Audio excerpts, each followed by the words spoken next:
Did you know that Benjamin Franklin was famously asked in the early days of our nation by a lady who said, "Mr. Franklin, is our new country a democracy or a republic?" His reply carried a warning that we're feeling today. He simply said, "A republic if you can keep it." Well, there are days I'm simply not sure we will. And if we don't, it will largely be the fault of self-described evangelical Christians who either sat in the cheap seats and watched from a distance or who hid from the entire process like Joe Biden cowered in his basement during the 2020 election. 40 million evangelicals don't vote even in a presidential election in this country, and that is disgraceful.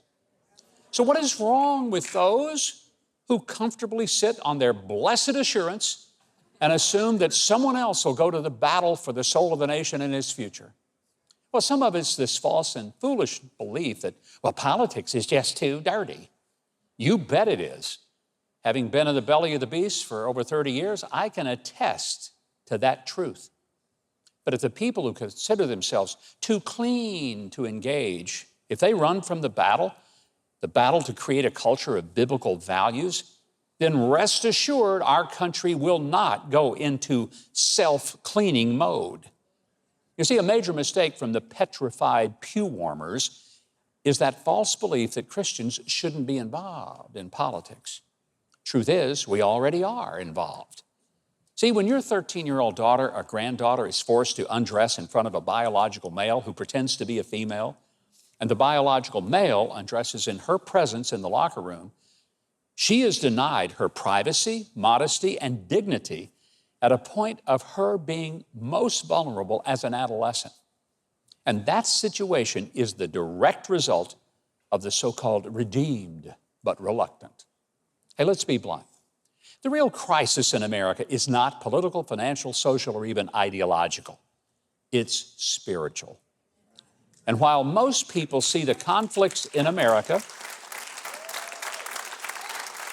as horizontal, the left versus the right, the Democrats versus the Republicans, the liberals versus the conservatives, the reality is that we are no longer a nation divided horizontally.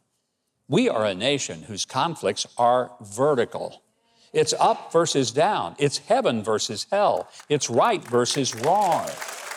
That's the battle.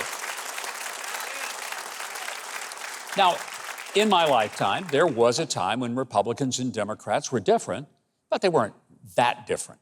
I mean, there really were pro-life Democrats and pro-Second Amendment Democrats. There were military hawks and tax cutters in the Democrat Party. And frankly, there were Republicans who were pro-abortion, I'm sad to say.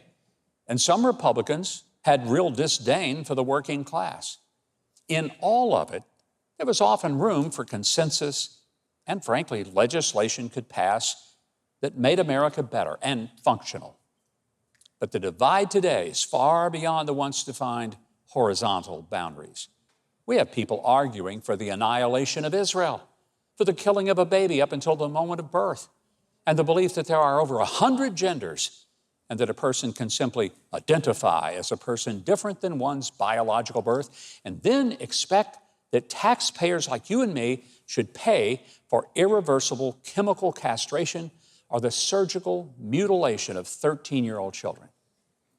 Arguing for such insanity is bizarre when we think a child is too young to get a tattoo, buy alcohol or tobacco, get married, entered into a contract, or buy a gun.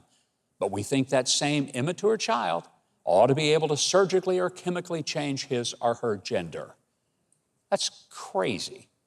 I mean, I pray we become a nation that repents of our national sins and humbles ourselves before a holy God and will stand firmly on His Word as the foundation of truth and the template for our civilization. I hope we do.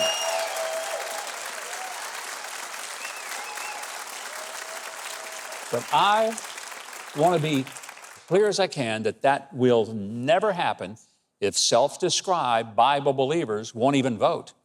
And that unwillingness to engage in the affairs of our culture and country, well, they're failing to see that our issues are really not political. They're spiritual. And spiritual people can't be taken seriously if they don't engage in the most important spiritual issues of our day.